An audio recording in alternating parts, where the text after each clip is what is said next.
Managing your lists in KettleiQ.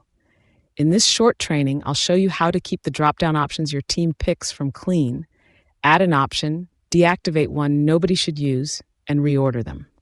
Let's take a look. You'll find this under Settings, Lists from your dashboard.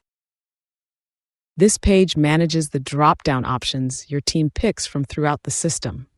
Things like loss reasons, order sources, or tap categories.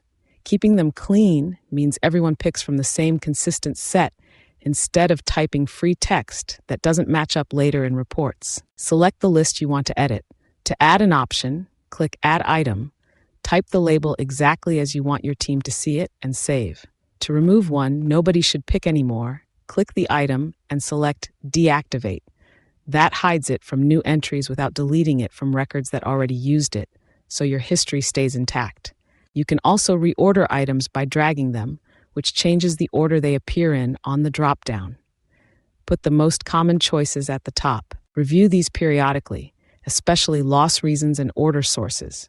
A messy or duplicated list makes your reporting harder to trust.